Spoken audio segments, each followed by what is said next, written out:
Hey guys, this is Audrey at Fairview Public Library in Henry County, Georgia. Welcome to Summer Reading Program 2020.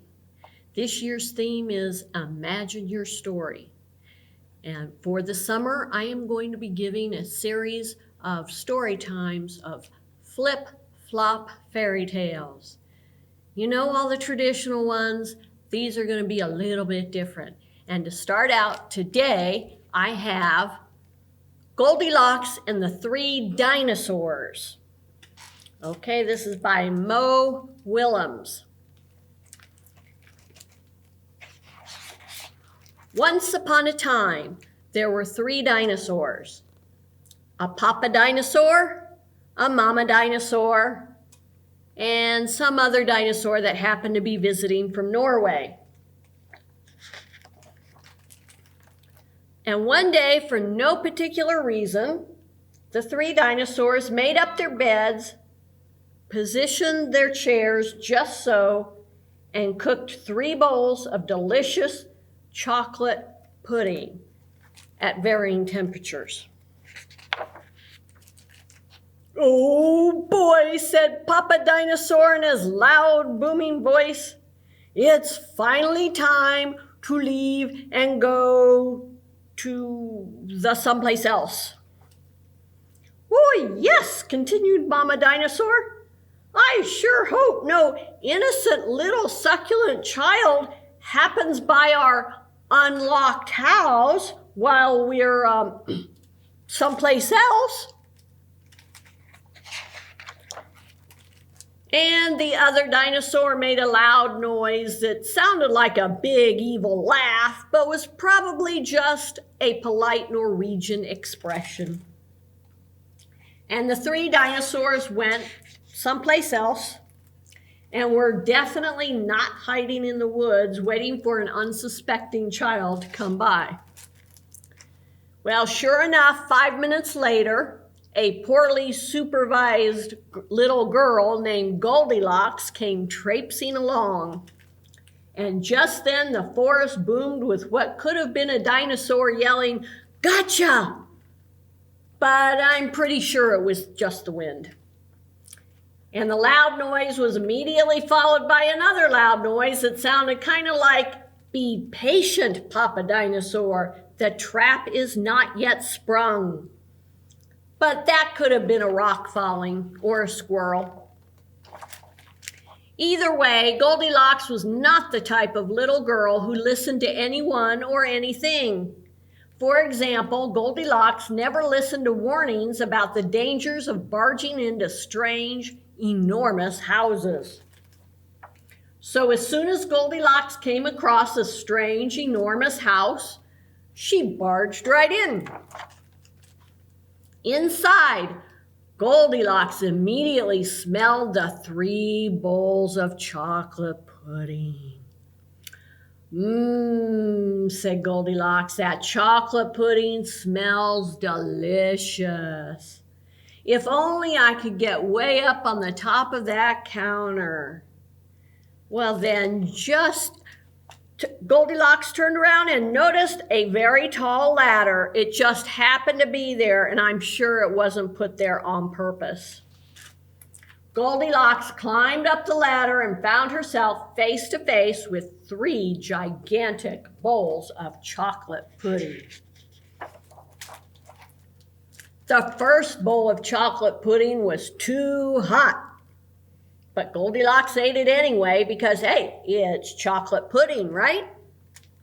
And the second bowl of chocolate pudding was too cold.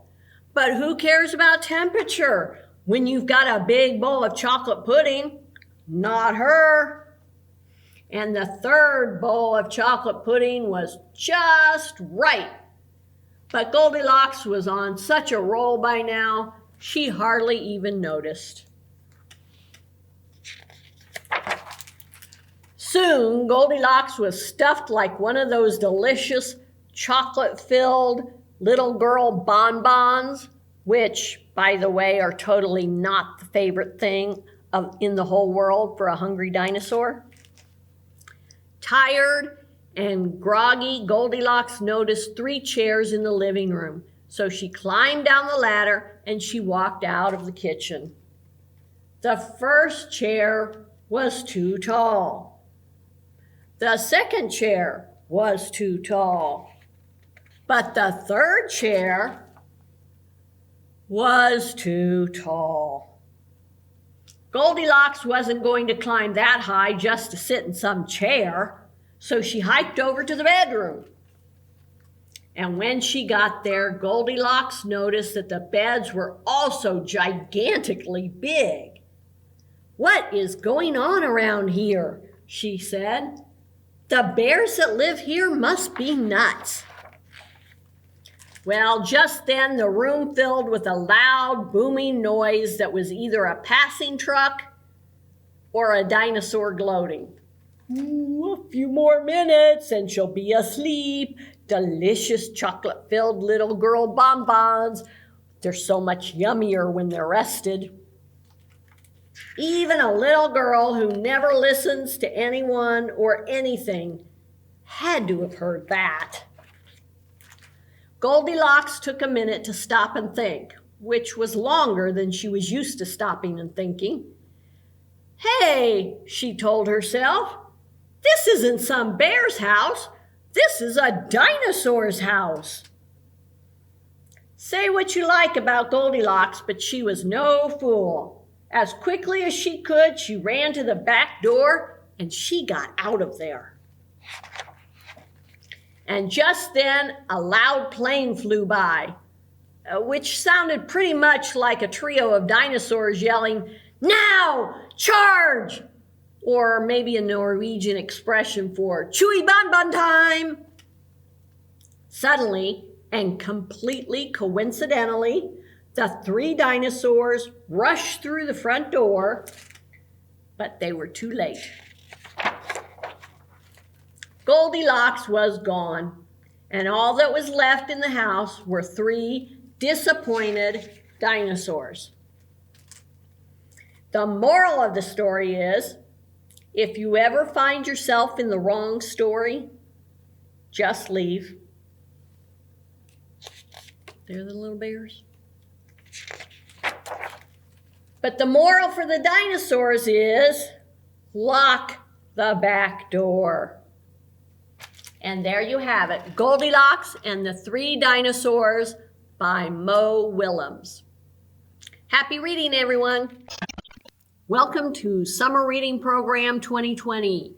The theme is Imagine Your Story, and we have lots of imaginings this time. I'm here today for my flip-flop story time. Yay! And I'm going to read A Cooked Up Fairy Tale by Penny Parker Klostermann, illustrated by Ben Mantle.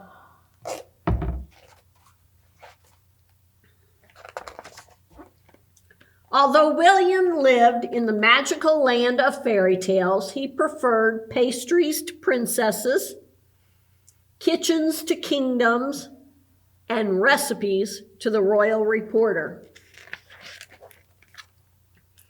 William dreamed of being a chef known throughout the land. Whether sautéed, sifted, basted, baked, pureed, poached, filleted, or flaked, William's dishes were perfect. But cooking happily ever after was a different story. He had tried working at the brick house, but the menu there was too dangerous. He served up porridge at the Three Bears Bistro, but the folks there were very persnickety. And he had baked for gingerbread on the go. That hadn't ended very well either. William decided he'd better cook from home, but his pantry was almost bare. So he emptied the last few coins from his cookie jar and headed to the market. "Oh, what's this?" asked William. "Fairy tale food? Must be splendid." but it was only raw apples, beans, and a pumpkin. Well, this isn't splendid, said William. Clearly, fairy tale headquarters needs a good chef to spice things up before the bedtime delivery. So he sliced and he diced, he chopped and he topped, and he stirred and he whirred, and then he packed up his delectable creations and he followed the signs to fairy tale headquarters. Judy, I need those apples, and I need the beans. The pumpkin, Judy, the pumpkin. Oh, where can that delivery be? Said Judy in a stew. Oh, I believe I can help, said William. May I present baked apples with caramel drizzle, bean soup with smoked ham, and pumpkin pie with cream and candied pecans. What? Who? Why? Oh, stammered Judy. I need shiny apples, raw beans, and a whole pumpkin. Don't you know anything about fairy tales? Well, I'm sorry, said William. I read cookbooks, not fairy tales. But maybe I could... You've cooked up enough trouble, said Judy. It's bedtime and the fairy tales must begin. Now leave and take this book of fairy tales with you. So William plopped down outside the kingdom wall and he opened the book.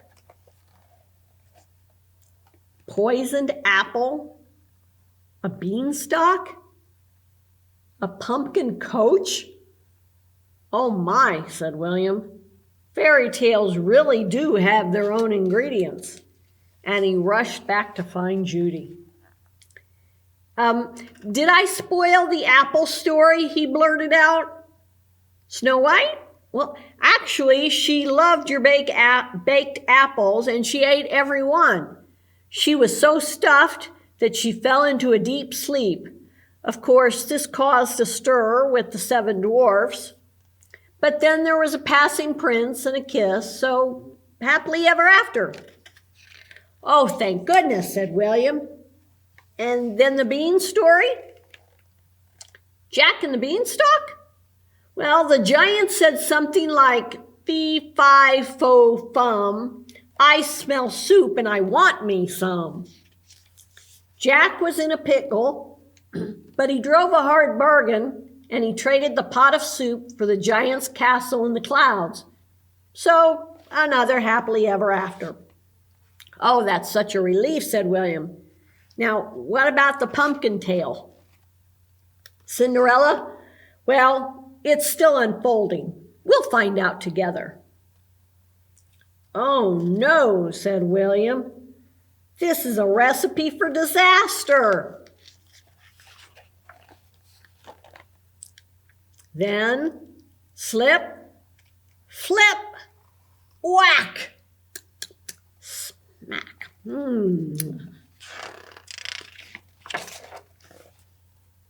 Scrumptious, said the prince, simply delicious.